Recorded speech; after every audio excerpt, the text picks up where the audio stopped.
All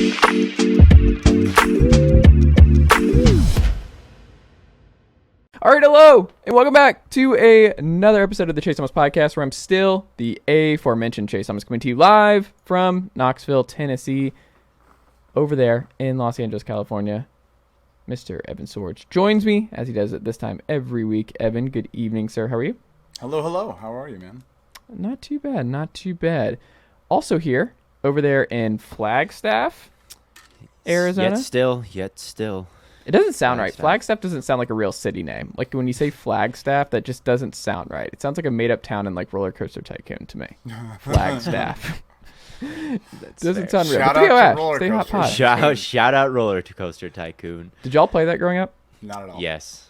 Oh, I played it so much. I built not as much as I played Zoo Tycoon though. I played Zoo Tycoon way more than Roller Coaster Tycoon, and you could create way more havoc in Zoo Tycoon. I had the dinosaur expansion pack, and you could like destroy the fences. Mm-hmm. As one Yeah, does. you could like tear down the fences and like let them loose in the park, and then all the guests would leave, and your zoo would get a horrible rating because the dinosaurs are loose and breaking everything and eating the other animals. Yes, I logged a lot of hours. I'd build a 5-star like zoo with every animal from everywhere, and then I'd get bored and I'd just let them all out of their cage. And Chase, I don't know if you know this, but like poor young Chase, because little teenage or middle school Chase would have loved this. But do you know that there's now a game that's called Lawn Simulator? You can just take care of a lawn. Oh, I would have eaten that up. There's also a power washing simulator. Like the world has been built for you now, and it's just too late. That one doesn't move me. Yeah, no, all about the lawn. Very pro lawn. Whether you got some zoysia, some St. Augustine grass, making sure you get your pre-emergent in the fall to make sure the weeds don't pop up in the spring. All kinds of lawn facts for you folks. Oh wow. Yeah, it's a lot of fun. I'm sorry I brought it here. I would buy that. As someone who does not have a lawn and simply is in an apartment, like I would be sad. That's just the Phoenix, Arizona in you. That's like, wait, those things exist? Grass? I'm from Minnesota originally, so I spent most of my life with a lawn and everything. And then you go to Phoenix and it's just pebbles and stones and dirt. Pebbles and turf. I just imagine like folks in Minnesota give up because everything dies. It's so cold all the time. I don't know how you make sure grass and your turf and your lawn stay in good shape. I just feel like the weather's never all that great to do so. Yeah. I don't know. You'd have to ask my parents. Let's get them on. Let's get we'll get them on and we'll lawn talk. Yeah. We're actually piping them in right now. Send them a link. Yeah. There you go. Well, we are going to talk about that area of the country because the NFL season has come to a close. The Kansas City Chiefs, did you hear about this? Did you see this? Are the 2023 Super Bowl champions of the world, and it's time for our off-season review series here on the program. And I thought we should start with the Green Bay Packers, a team that is near and dear to Theo Ash's heart, a team that Evan very much looks forward to playing in the playoffs anytime his 49ers have that opportunity. Was hoping to get that opportunity once again this year, but alas, the Packers... Real quick, before we dive in, I just wanted to double check. Did the Eagles, in fact, not win the Super Bowl? They did not. I've been out of the loop just a little bit because the last time I remember that fans were very confident that the Eagles were going to win the Super Bowl, and they were the best team in the NFL. They, in fact, would have the best defense. I would imagine they at least got a couple sacks on old Patrick Mahomes, right? They did not. Not one, huh? No. You say not one? Not one sack on the quarterback with a busted ankle? But they did keep Patrick Mahomes under 80% with his completion percentage. So that's, hey, the little things. Hey, well, that's that dominant defense that you hear all about. Well, sorry to the Philadelphia Eagles fans. I don't know if they let you be able to watch the game while you're in rehab, but, I'm very, very sorry to hear that you trash-dwelling losers didn't have your favorite team win the Super Bowl. No, they did not. And, Evan, you even get Jonathan Gannon in your division now. Like, Jonathan Gannon makes the jump over to Arizona. How excited are you? Jonathan Gannon I don't think I'm as excited as Philadelphia fans are. They seem to have been very happy that he was leaving, which is insane because you'd think the greatest defense that the NFL has ever seen, after not getting a single sack on one-legged pirate leg Patrick Mahomes. No, but yeah, Jonathan Gannon, that was the most awkward videos I've ever seen in my life with the Kyler Murray stuff and all that. He's going to get absolutely eaten alive. I don't know if he makes it more than 2 seasons. I do not entirely disagree with that. But we're not here to talk about the Cardinals. No. I'm not here to talk about Arizona. No, we are not here to talk about Arizona. We're here to talk about the Green Bay Packers, who did not make the playoffs, who have a quarterback question. Just the biggest quarterback question, I think, around the league. When you think about quarterback movement and what it means if there is quarterback movement within the Green Bay organization, what that means for the league, who goes where, I think there's a lot of dominoes that fall after whatever Green Bay decides to do and whatever Aaron Rodgers decides to do this offseason. So I want to start here, Theo. Are you ready, as a lifelong Packers fan, to move on from Aaron Rodgers once and for all this offseason? Yeah, I'd say I'm ready for that. I think everyone in Packerland is pretty much mentally prepared for that. I think the window has been open for a really long time, and the way it ended, it was such a miserable game. Everyone lost their composure. It was shitty to watch, and it was overall just a horrible, tough to watch, disjointed, bad vibes type of season. And you look at what the rumors are, like, oh, you could get 2 first-round picks for him, and oh, the Jets really want to. Oh, there's a lot of demand around the league. Like, yeah, I think that everything has to run its course. You drafted a franchise quarterback in the first round a couple years ago. I think everyone would understand. I think the window is closed. I don't see, well, maybe not closed because the NFC is just really not that great. But, I mean, we've been hyping ourselves up for losses to the 49ers for so long now that, like, it's tough to see next year's version of the team, whatever it may look like exactly, being the one to finally get over the hump. So I might as well get, cap space and resources and all of that good stuff that comes with a rookie quarterback and a guy on a rookie contract. So, although that rookie contract is almost over. So yeah, that rookie contract's gone. Yeah, without 2 seasons of it, maybe. But yeah, I'm ready. If they stay, if no deal works out, and it's not a very good division, you could get another good playoff run. I'd be fine with that too. But I would definitely be a lot more excited and what's the word? Intrigued by the season if it was a different quarterback for basically the first time in my adult lifetime. I wouldn't know what to expect. With Rodgers, I think I do know what to expect, like probably an early playoff exit. Do you, though? I mean, not necessarily that there will be success or not, but, like, I think never in the history of Aaron Rodgers has he been more of a question mark just in life. Yeah, I mean, I guess he could totally be terrible, but, like, last year they were, one win away from a first-round exit. So, like, something like that into the very close to a first-round exit to first-round exit range is probably what Rodgers gets you at this point, unless I don't know what happens. Maybe Christian Watson, he plays a full season and everything. But overall, it's just so tough for me to see, like, next year's version of the Packers being better than 2014, better than 2020, better than 2021, better than 2010, like I better than 2011. Like it's not gonna be. It's gonna be one of the worst Rodgers teams. I'd have to imagine. So I'd rather just get resources, rebuild, and see what we can do in the next era. So now I don't know.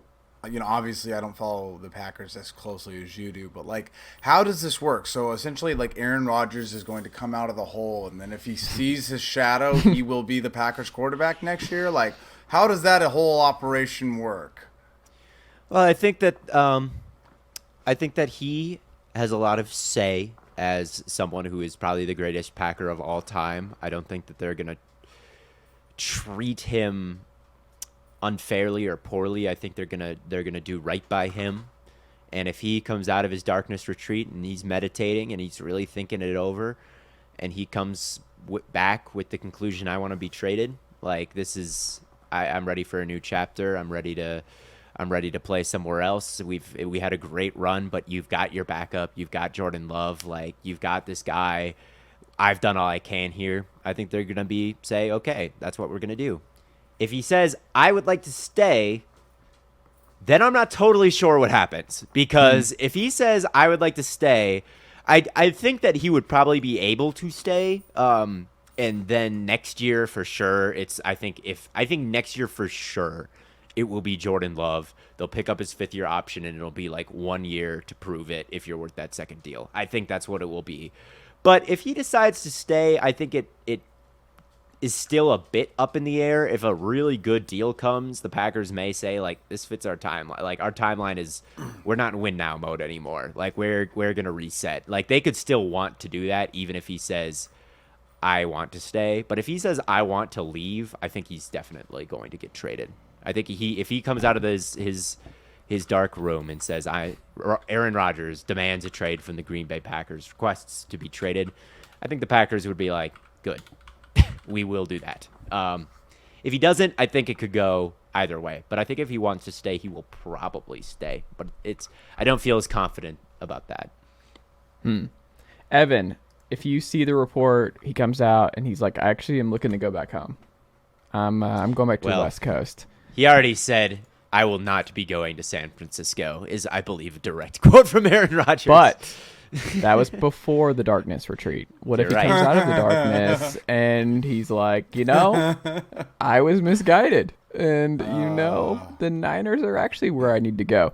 Would you welcome it, Evan? If it costs Trey Lance and Trey Lance goes to Green Bay? Here's the reality. I'll make it very easy for you. Mm-hmm. I have numerous times gone through the timeline of the 49ers on this podcast. Mm-hmm. I can't deal much longer with this inevitable sadness and heartbreak that is the 49ers quarterback position. Mm-hmm. If old crackpot, crack-smoking Aaron Rodgers wants to come over and sling the football, I think I'm more than okay with it, because we've seen what he can do with Brock Purdy. We've seen what he can do with Jimmy Garoppolo. I don't think we have peak Aaron Rodgers at this point, but I do think that Kyle Shanahan will get the best out of him that he can, and it's probably more than enough to win a Super Bowl. So yeah, I mean, I would be down, but I don't think there's any chance they don't have a first round pick, let alone 2. Is that from the Christian McCaffrey trade, or is it something else? Trey Lance. Still Is Trey it still Lance? Lance? We're only Yes. year 1 on the Trey Lance trade. We've got 2 more years of no first round pick. That cannot be true. That is not true, is it? Oh, wait, no, you're right, because it was him. Yeah. So this is the second year, because he's the first year, because he's the pick.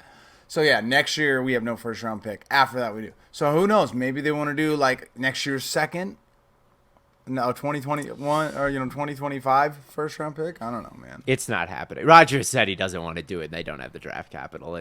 I think if they had Aaron Rodgers, they would probably, I don't know if they'd cruise to the Super Bowl, because the Eagles are still going to be pretty tough, but that would be a pretty formidable team in the NFC, that's for sure. But Theo, yeah, can I give you where I think he ends up? Yes. I think he's a Titan. He Really? fits Tennessee so much. He fits Nashville He bought a house so in much. Tennessee. Every He's built a football house player there. bought a house in Tennessee. Yeah, Did they? that guy on Broad Street, like, he just feels to me like Tennessee is just a good final last couple of years for this guy, where I think he would enjoy the vibe. I think he would enjoy the media. I think he would enjoy being in the AFC South and dealing with a shaky Colts team, whether or not this Jags run from this past year is sustainable. And then obviously the Texans being as bad as they are, like, we'll see what happens with D'Amico and company, but that's still a long-term rebuild. I think that makes the most sense. I don't think he winds up in Vegas. I don't think they reunite him with Devontae Adams. And I also just think the Jets are going to end up with Derek Carr, and it's going to be a really depressing, sad offseason for them. Like, you bring in Todd Downing as their pass game coordinator. I don't think they're ending up. I love the idea of back-to-back because we like to give all these owners and teams so much like intellectual cachet just because like they had to be smart to get to where they are. And it's like back-to-back years we're looking at teams hiring Nathaniel Hackett because he has a relationship with Aaron Rodgers, and it could be back-to-back years that Aaron Rodgers does not go to team that hired Nathaniel Hackett for that very reason, where it's like, what are we doing? Why are we doing this? This roulette with Nathaniel Hackett. But that's what it feels like to me. Yeah, Pat McAfee would never be able to look him in the eyes. He would never be able to go back on Pat McAfee's show if he signed with the AFC South team, not named Indianapolis. But that's it. I'm mostly kidding about that. That was my big theory last year. Was McAfee was gonna convince him to get traded to the Colts. But yeah, I think the Titans, it does make a sneaky amount of sense. I think the Titans need to change something up with their approach. Like, how many years can you run back Tannehill and run back Derrick Henry and that type of offense? It seems like year after year after year, it's kind of the same thing, and it's a good formula, but it's not a formula that can win you a Super Bowl. So I do think that the Titans could be in line to make a big move because they don't like Malik Willis. They benched him for Dobbs, which I'm sure you enjoyed. Josh Dobbs is a winner. He's a gamer. He's someone you want to bring into your quarterback room. Great culture guy. Nice guy. I don't know if you knew about this, but he's an aerospace engineer major. Many people forget. Remember that. Yeah. No, Josh Dobbs is awesome. Malik Willis just looked like he's 4 year. He's like he reminded me of the Bruno Caboclo of the NFL this year, where it's like, I think he's 2 years away from being 2 years away. And I don't know. Maybe it happens, but I just think he's going to have to sit. He's kind of in that Jordan Love zone where it's just not anywhere close to him starting an NFL game and being successful. Right. So, yeah, I don't think, like, if they want to do a big shakeup, I don't think they hand the keys to Malik Willis. I don't think that's their big plan because they saw him for 2 games and they said, no, thanks. So, yeah, I could maybe see that. I could maybe see that for sure. That would be a sneaky one, but I don't hate it. I don't hate it. Do you think Jordan Love will be good? Because No. There it is. Probably not. I don't think that he'll be good. He was not good at Utah State, really. He started one game when Rodgers got COVID, when we all learned that he lied about being vaccinated, or maybe not lied, but used several weasel words to dodge the question. He did not lie, but he did not say everything. He did not tell the whole truth and nothing but the truth about being vaccinated. He just didn't say everything. He found a way to dance around the question, and no one called him on it because he danced around it in a way that people didn't think anything of it. Yeah. Mm-hmm. I'm immunized is the word he used. Yes. And so everyone was like, what else? Mm. What else would that mean? Yes. Certainly not mud or clay or whatever he was eating. But yeah, Jordan Love started that game. It was very bad. He looked horrible against the Chiefs. And then versus the Eagles for that one quarter, it looked all right. But that was one quarter. And who knows? I think odds are he will probably not be good. If you look at the history of quarterbacks drafted past like the top half of the first round, the hit rate on those guys are so incredibly low that it's pretty safe to be pessimistic. It really is. So, no, I don't expect him to go from Hall of Famer Favre to Hall of Famer Rodgers to Hall of Famer Love, or even like Pro Bowler Love, really. Like, that's a pretty big ask. But I'm ready to give it a shot. I mean, might as well at this point. Like, Rodgers isn't going to be around forever, and if we get a bunch of first-round picks, or even just not even a bunch, just like 1 or 2, I'd be okay with it. Like, might as well. And if Love is bad, his contract is up basically after this year, and then you're looking at a franchise quarterback next year, in a year that has Drake May and Caleb Williams, and I don't know who else. Mostly those 2. But I would sell the Drake May stock. Chip Lindsey got hired as his OC this year. Chip Lindsey has just been the kiss of death as an offensive coordinator. They're not running the same offense that they ran this past year. Expect the Sam Howell dip from Drake May this year. Okay. And I like Drake May. I will keep that in mind. But at any rate, there's if Jordan Love is terrible, then you have a terrible quarterback in a year where Caleb Williams is a star. Yeah. So fine, that's okay. So yeah, that's kind of how I feel about it. I'm not. I don't think there's a good answer. I don't think there's a way that the Packers can quickly build a a Super Bowl contender. I think they did the best thing they could, and that's give a massive project in Love lots and lots and lots of time to sit, right? That is a good move, I think. And we have seen quarterbacks go from very bad to quite good the last couple of years, whether that be Hurts or Tua or Josh Allen or who else? Hurts, Tua, Josh Allen, Daniel Jones to some extent, Geno Smith to some extent. So, yeah, like let's see if that development worked or not. But that is overall my thoughts on it. I'm sort of indifferent, but I think that there's no good answer, and I think the window is closed. You're handling it well because you're walking to abyss that I have never felt as an adult Falcons fan, Theo. So I can give you some advice here. You're walking into it because I had Matt Ryan for the majority of my life as my starting quarterback, my adult life. He's just there. And you're just used to the consistency. Like, people debated, is he a top 10 guy, top 15, whatever. Went to Super Bowl, MVP. He's had his ups. Solidly consistent, always healthy. Good leader, good warrior, someone you could count on week in, week out. Before that, you had a 1-year blip with Joey Harrington, Byron Leftwich, Chris Redman. And that was weird. Wow. It was a weird year, obviously, with Bobby Petrino leaving in the middle of the year. Like, a lot happened in that year for the Atlanta Falcons. Left a note. Before that, you had Michael Vick for so many years. And right before that, you had Chris Chandler, who did get into the Super Bowl. Like, my entire life, like, the Falcons were pretty much set at quarterback. And I don't know if you remember this. Michael Vick was the first quarterback to go into Lambeau and beat the Packers in a home playoff game ever. That sounds about right. Running quarterback. Yeah, that sounds like something the Packers would have. I remember where I was with. watching I do not that with my remember family. that game. Like, it was a big deal. Like, Vic was awesome in that game. All that to be said, you get used to it. You get used to, like, and if Evan was, like, a lot older, he would have had this same thing with Joe Montana and Steve Young, where it's like, I imagine for 49ers fans in, like, the late 90s, they're like, what is this? What is this world where we don't just have a Hall of Fame quarterback under center for, like, my Sunday afternoons? You take it for granted.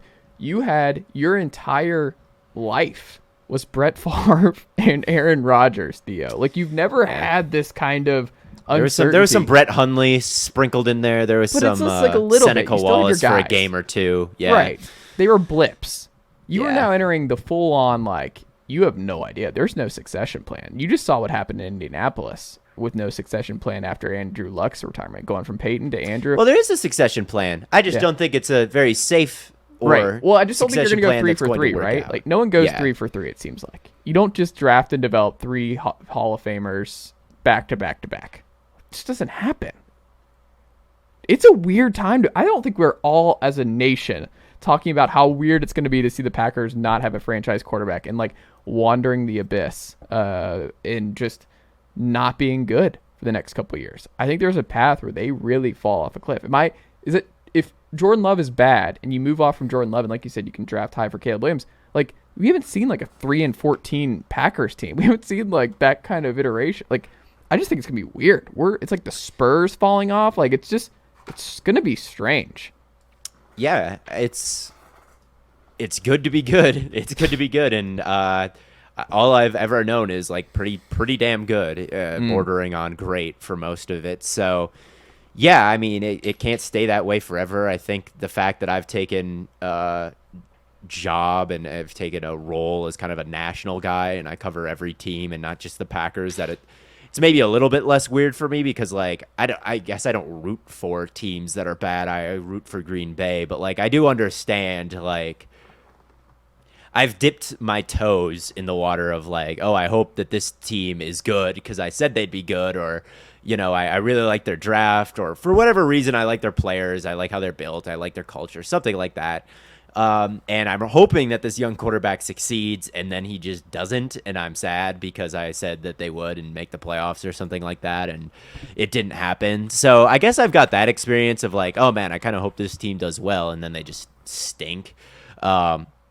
So I guess I've got that, but yeah, nothing that's never happened to Green Bay, and it would certainly be weird for them not to be like appointment viewing, or for them to be completely out of it, or like the last half of the season for me to like just not care at all because they're checking tankathon and whatever at the end of the year. It'll definitely be strange. It'll definitely be strange, and but it can't be good forever. And, you know, one of the worst places to be is just kind of middle of the pack, where you have no high-level draft pick and the team is just painfully mid, and there's no way to have a reset.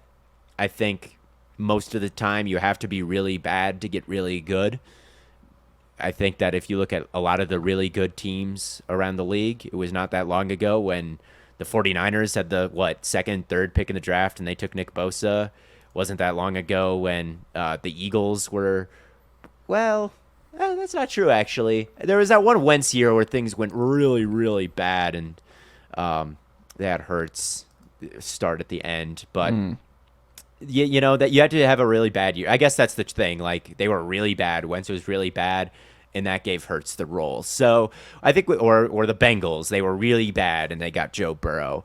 The Chiefs haven't been really bad since Andy Reid got there, I guess. But at one point, they were bad enough that they fired their head coach and got Andy Reid. So you got to be really bad at some point to get really good. And the Packers were lucky enough one time to go from very good to very good with Favre to Rodgers. But right now, it's tough to go from mid to really good. There's going to be some lean years where you accumulate talent, whether that be in the draft or with cap space or, you know, whatever, all the things that come with being a truly terrible team. So, Evan, is there part of you though that wants the Packers to be good? Like the Cowboys and the Packers, is there part of you that wants to play them in the playoffs? And like, just because No. you should want to play the Packers in the playoffs. So you're okay with it. You're okay with the Packers fall from grace. I'm happy when the 49ers play the Packers in the playoffs, because you know they're going to win. But all in all, like, I'm very ready for the Packers to be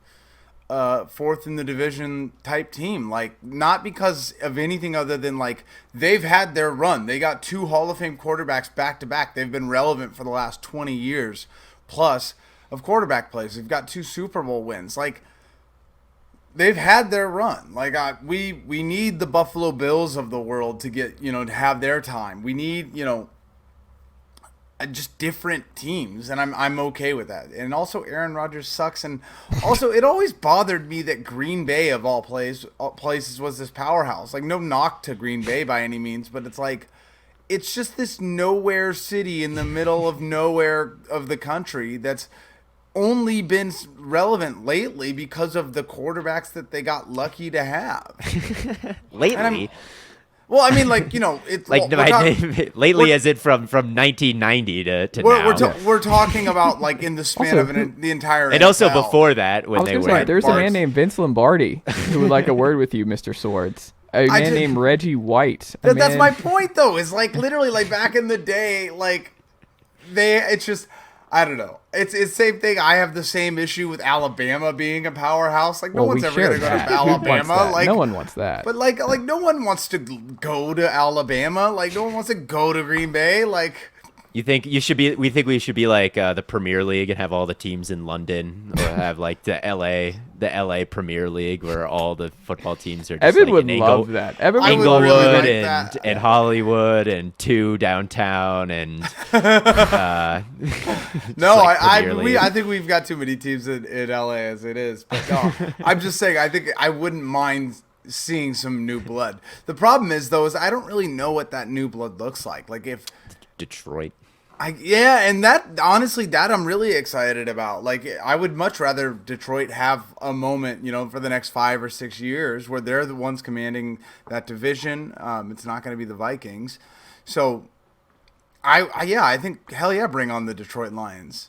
Somebody has to win that division next year, and I guess it's the Lions. I don't think so. I think it's still the Vikings. I like the Flores hire a lot. Dude, there's literally like nothing that the Minnesota Vikings could do wrong that you would be like, well, they're probably gonna be the Vikings. The Vikings are such a sad organization, like that. Now you're talking. Yeah, stop the Packers and Green Bay slander, and let's turn our attention to slandering the Minnesota Vikings. But I wasn't even slandering Green Bay. I was just simply saying that I would like them to no longer have Hall of Fame quarterbacks for like the better part of 3 decades. Hold on, just to be clear, he was absolutely slandering the city of Green Bay, every area that's not. I'm in the throwing top the 5 challenge in flag like it's a progressive commercial, and we're bringing out the the monitor where you called it a nowhere a nowhere town that Well, hey, doesn't deserve we'll a look at team. the hey. We're a data focused world. We'll look at the data. We'll see how many people are moving to Green Bay every year. We'll figure it out. No, but yeah, no. Evan's a commissioner nightmare. Like he's the worst case scenario for the fans, where it's just he's just pushing to move all kinds of realignment. Every fan base is outside. I'm literally the bad guy in basketball. Like Yes. I'm like, give the players what they want. Let them go to wherever the biggest market. Absolutely. Oh my god. Although on the other hand, I would also like Portland to get some. Oh, that's nice. You're gonna give Portland something. I'm going to Portland in a couple of weeks here for the first time. It's one of the best highlight reels in the country. Do you have any questions? Let me know. I got you. I will. I'll legitimately take you up on that. I need to know some things. Evan knows Portland. He's from Portland. I've never been to Portland. The Northwest is where I want to go. My wife's from Washington State. The Northwest is definitely. I was in Seattle for the first time ever last year, and I loved Seattle. I thought Seattle was so dope. I was a big fan. I'm a big fan of anything on the ocean. I think it's just a spot for us. Yeah. We don't have to worry about the rays. We don't have to worry about the being sunburnt. And I like being outdoors. Evan, it doesn't really fit. Evan doesn't like the nature walks or hiking. I don't like nature. I don't like coffee. I don't like beer. I don't like strip clubs. I am the worst Portland resident, Portlander on earth. Like, and then, yeah. Wait, what are you describing? What city are you describing without coffee shops or strip clubs or? You got to move to like Gary, Indiana, which is some walkable. Listener right now who's like, that's us. That's our town. No, but it's here. Portland is, Portland has the most strip clubs per capita, the most breweries per capita. Like, that is what they are. That most is their flannel per capita. That is their essence, right? And that's just not my vibe. I like sunshine and happiness and low suicide rates, things of the sort. Fair enough. I don't know. I think the Northwest, but Theo's a big bird watcher. Have you circled where you're going to go? Is that part of the reason you're going to Portland? I feel like there's a lot of good bird opportunities. Not for. I'm not going there for birds. Me and my girlfriend are going up. We went to Seattle just because we liked the idea of going to Seattle. Man. We'll probably just hit restaurants and. Listen, the Audubon Society is maybe a 7-minute drive from downtown Northwest Portland. Oh, is it based out of there?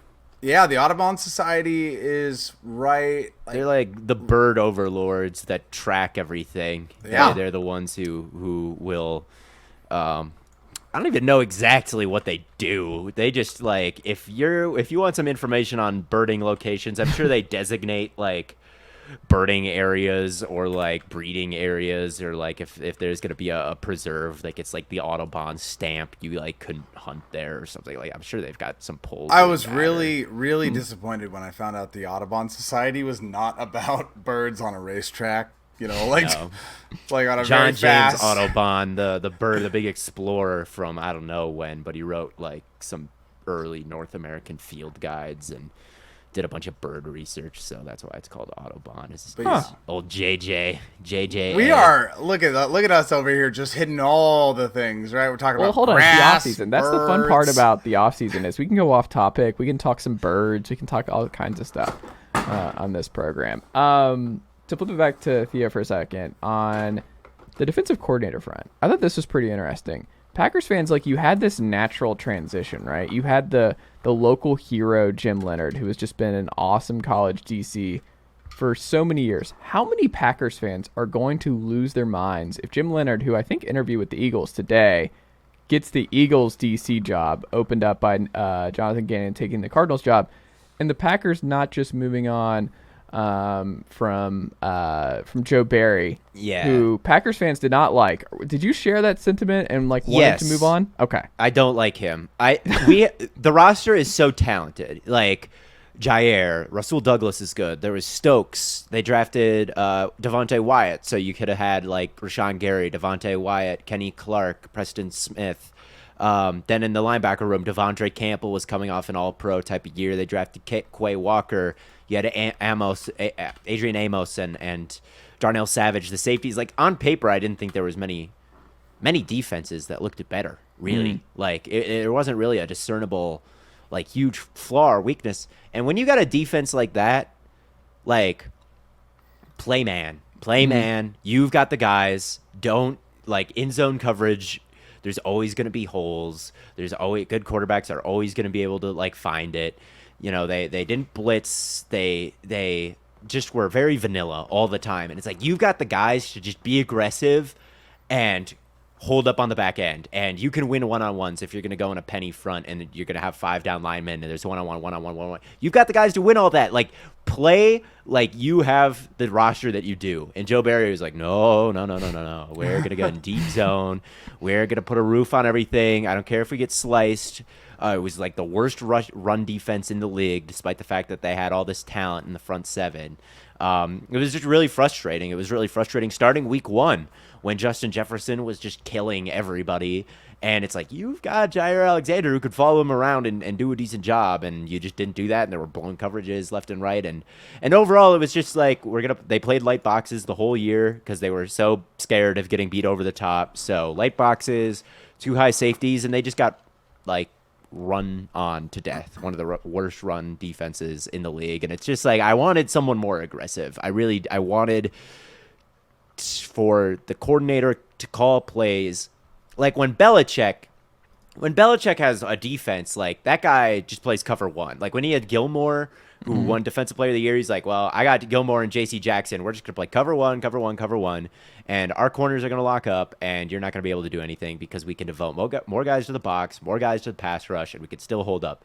That's the type of defense I wanted to see. That is the type of defense I thought they had the talent to play. If you have the talent to play that defense, I think you should play that defense. Like, the 49ers this year, they played plenty of man cut. Like, they would press man, they would press you, they would get in your grill, they would do all that kind of stuff, and I thought that's the way you should do it. And same with, I think it got the Eagles in trouble. They had all this talent. They had such a talented unit. And it's like, oh, so conservative. They're just, they're never blitzing. It's too high all the time. And, it cost them in the Super Bowl. They were too conservative, I thought, for the talent level that they had. And they just got sliced and diced by Mahomes, who didn't hit a single tight window all day. He didn't need to. There were just guys open. So that's what I wanted. I will be completely honest. I don't pay a ton of college football, pay attention to college football too much until the draft.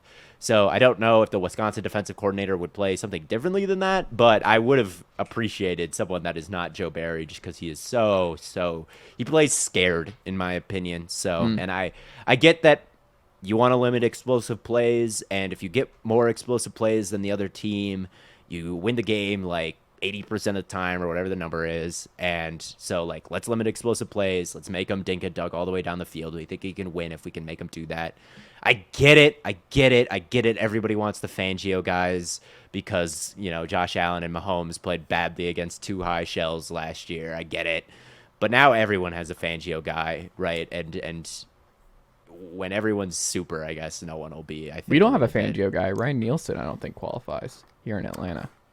No, nah. Yeah, I don't think they do. I don't think he's a tie, but it's like he's basically on the opposite side of everyone does Fangio guys and everyone has McVay guys on offense. Right. That's just the league. Let's pair those two things together, which is like not a bad idea. Like, Fangio is really good. Like, it's fine. Like, I like Vic Fangio, but we want some diversity. We do want some diversity. That's why I like the Flores hire in Minnesota, because, well, everyone else is going like, I just love when teams zag when everyone else zigs. Like the Ravens, everyone wants to spread out and run or pass, and I always kind of appreciated that they would just like run it a million times a game and win games like that. I always appreciate the schematic oddballs. The Titans with Derrick Henry for the last couple of years, where it's just like they're going to see if they can win a Super Bowl with just Derrick Henry running up the middle over and over again. It's like, hey, I don't think it's going to work, but it's interesting. I appreciate that there's a team trying to do it. Yeah. And I mean, that's the Niners too were the best example of this, just kind of the way that they were built, where they were just like, we're just building a team that like is going to be painful to tackle. That is our thing, and we're going to see if you can withstand just bringing down Debo, CMC, and company play after play, because we are going to wear you down because we're the most physical team in the NFL. Like, you don't see a lot of that anymore. You don't see teams being like, we're trying to be as physical as humanly possible. Everyone's like, we're going to trade a first-round pick for a running back, like in this. Or did they trade the first, or was it a second, third, fourth, and fifth? I think there was a first. Evan, which one was it? Was there a first in the CMC trade? Nope.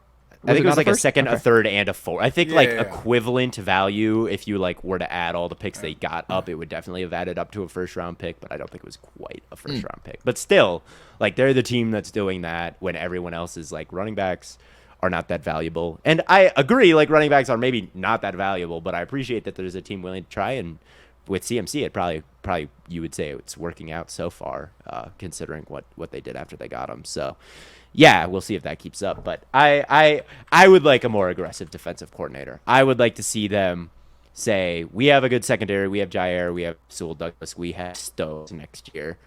We are going to let them play man, and we're going to try to get after the quarterback and stop the run. And if you burn them, you burn them, but we don't think you're going to burn them. That would be my ideal Packers defense. I think they've got the talent to run something like that. I like it.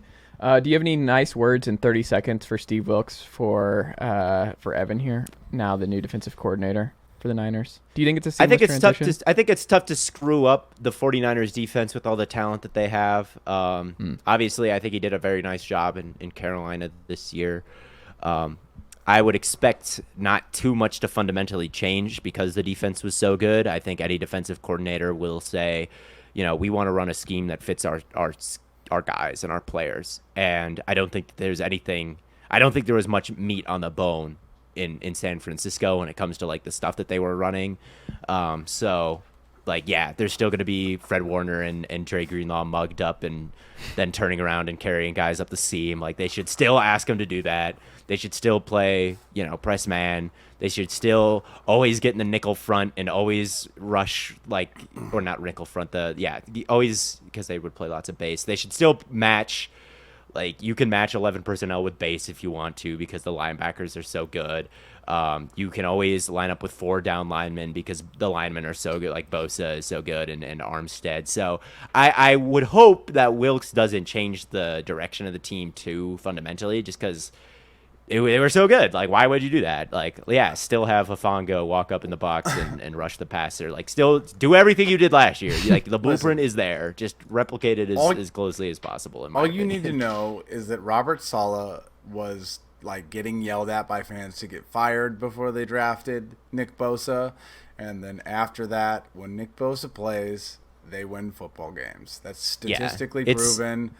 As long as Nick Bosa is starting in the defensive lineup, they will be winning football games. I don't think that will change no matter what differences or similarities Steve Wilks brings to the occasion. We have a bunch of players coming back on the defense. Not a lot of people other than defensive line changes, which the Niners drafted defensive linemen every single year.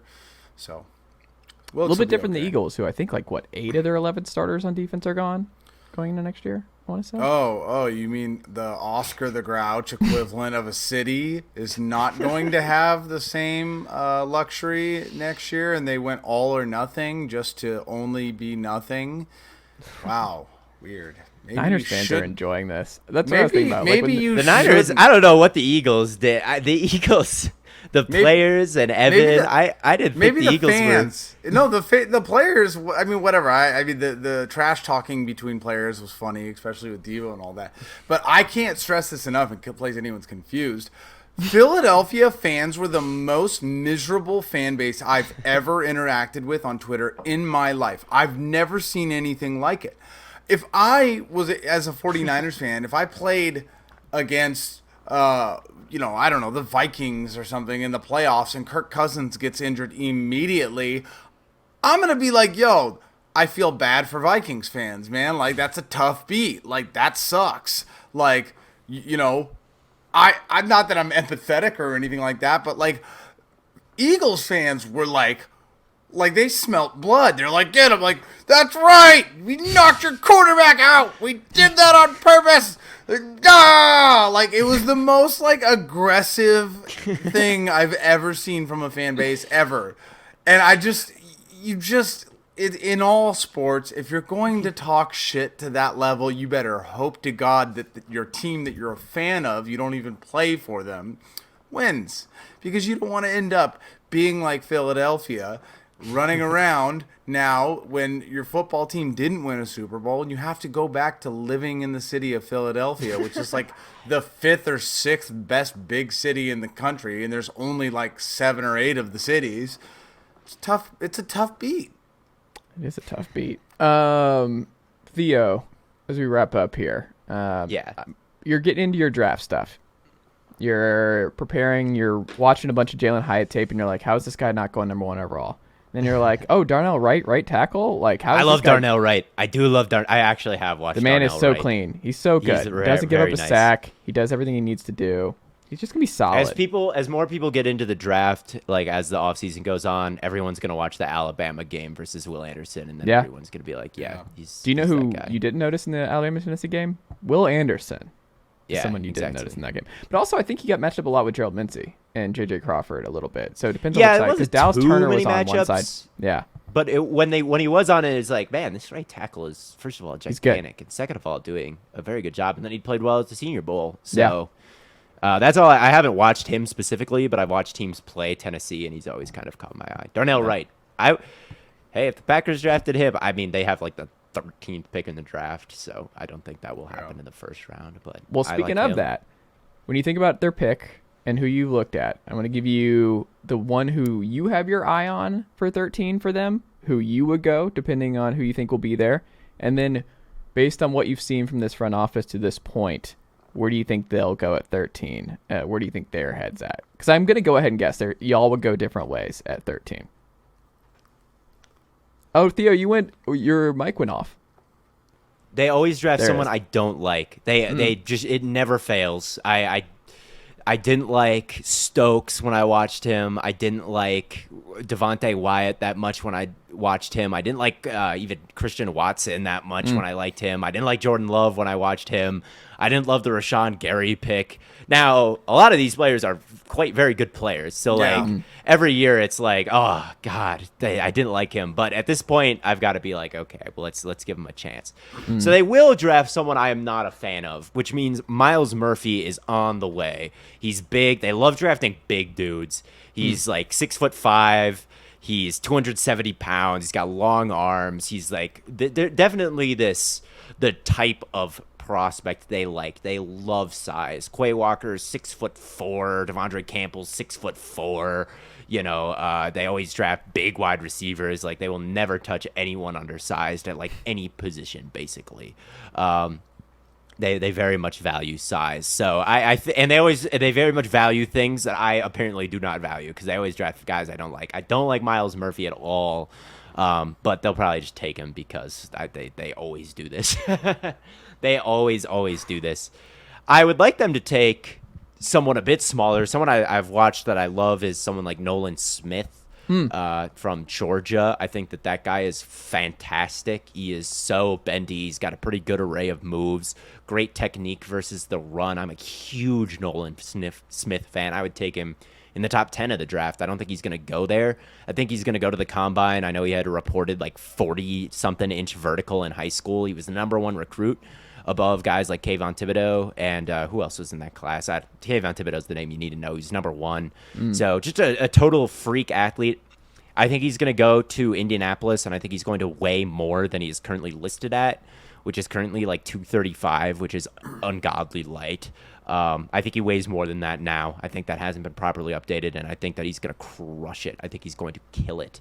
So I think he's going to rise up draft boards. That'd be totally cool if they took him and worked him in a little bit. They're going to move off Preston Smith pretty soon here, I think. I don't think he's getting another contract. I think they might try to replace him one of these years. I'd like, from what I've seen so far, I like the Alabama safety, Brian Branch. He is someone that I think that the Packers and me might actually see eye to eye on. He's a guy that I actually think they could like. They do like big school dudes. They love guys from Georgia. It's Stokes, Georgia. Devontae Wyatt, Georgia. Quay Walker, Georgia. They do like to take some blue blood defenders. Rashawn Gary, Michigan. Who else? I guess Jair Alexander's from Louisville, and and Darnell Savage is from Maryland, so I guess that maybe doesn't totally hold water. But Jordan Battles, he's a big guy. He's from Bama. He's yeah. I think that that would be just not receivers. They need a safety. Stay away from it with receivers and running back, I guess, because they really haven't. AJ Dillon, Boston College, Aaron Jones, small school. Where did Aaron Jones go? UTEP. He went to UTEP. Yeah. So. Yeah, and Watson was NDSU. It's basically size, except for Aaron Jones, but he was like a 5th-round pick. AJ Dillon, gigantic player. They like drafting giants. Jordan Love, like he has the biggest hands of the league or something like that. You have to be a giant to play in Green Bay in the cold. Maybe it's just like they're like I guess that's built what they different. think. I'm pretty sure Brian Branch is a pretty big safety. So that would be someone that I think would be a happy medium. Darnell Savage got benched this year. Adrian Amos is a free agent. So I could see that. I like it. Theo, as we wrap up here, final question though. Of all the Tennessee prospects you've watched, who are you most intrigued by? Is it Darnell Wright? Have you watched? It is Darnell Wright so far, but I yeah. have not seen Hyatt yet. I have not watched Hyatt specifically yet. Okay. Are you gonna get into Hooker hype too? I've watched a little bit of Hooker. Hooker's all right. I mean, he's 25 and coming off a torn ACL, so that's tough. The best years are ahead of him, Theo, and I'm not biased to say that. The best years are ahead of Hendon Hooker. But he impressed me as a pocket passer. I thought he was pretty decent. But someone who's gonna be 30 years old by the time his rookie contract ends is like I don't know. I'd rather have a 21-year-old who I could get 2 deals with by the time Hooker is done with his first one. So yeah, he's he's just a winner. It is funny though. I'm seeing draft Twitter, like there's 2 factions now, as like I've noticed, where there's like the faction who they're like Tennessee's offense and like are gonna kill Tennessee's like players from their offense year over year. I'm seeing like Jalen Hyatt, like his route trees being examined and micromanaged, and like the way we put everybody on the hash marks, like how much Heupel spreads out the offense, where it's like no one's running anything that Heupel and Tennessee runs. But like you said, it's like so much of it comes down to explosive plays, and Tennessee is the king of explosive plays in the sport now. It's like, why would you not? I mean, it's going to win a lot of games. Like when you have SEC players and you play this style, the Baylor air raid type, it's like Hendon plays that, Jalen, Darnell, but it's like it's effective. Explosive plays. It's the whole point of the sport now. Yeah. Yeah, we'll see. I've heard the Wilk Fuller comp thrown around for Hyatt, which he was an extremely good deep threat, and someone the Packers were linked to every single year. They always tried to trade for Will Fuller and then got cold feet at the very end. That happened like 2 or 3 years in a row. And honestly, I'm shocked he's not on the team right now. So I liked Will Fuller was good when he was healthy. He was just never healthy. So if you could be that, like I think Niners only have 1 Tennessee player. Still only Jawan Jennings. You got to get Jawan Jennings a friend, Devin. Y'all need to draft a friend. Maybe it's Cedric Tillman. Maybe it's... Hey, I mean, Jawan Jennings was fantastic. He's been great in his role. Jennings. There you go. Evan, anything to plug as we wrap up here tonight for you? None other than our Lord and Savior Jesus Christ. There you go. Yeah. Okay. And by that I mean Trey Lance. Okay. There you go. Theo I Ash. saw Trey Lance I saw him walking around Phoenix. Yeah, we got to talk about next time you get on it. We got to talk about how your experience was. I heard it was a blast. No, I appreciate you guys having me on. I am about to go watch a Trevor Wallace stand up though, which is hilarious because he is partially the reason why I'm sponsored by White Claw with his White Claw video. So two White Claw legends in one place at one time. There you go. It's fun. Enjoy that, sir. Theo Ash in the LA Times this past week. That was cool. Yeah. That was so cool, dude. That was so cool. That was funny. But yeah, it was quite the week down in Phoenix. Dog, did you just say that was funny? It was funny. It was funny that happened. No, it's also cool. Dope as hell. Yeah, it was. It is cool, but it's also funny. I think it's a bit absurd that the LA Times wrote an article. No. About Not absurd. Good quality journalism, and we love to see it. Theo, you work your ass off in this industry, and you got so much good things coming your way. And Go listen to Stay Hot podcast. You got your draft board. What is it called though? Actually, draft what on Substack? I think it's just draft time. Draft time. The first thing that came up to my mind was it's draft time. So yeah, subscribe to Draft Time on Substack. Read my recent Michael Mayer evaluation. Luke Musgrave coming soon, and that's about all. And listen to Stay Hot, of course, and follow Stay Hot and Theo Ash NFL on all platforms. And that's there you all I go. can say. Theo, Evan, always a pleasure. You guys have yourself a great rest of your night, great week, and I'll talk to y'all both very soon. Take care, boys.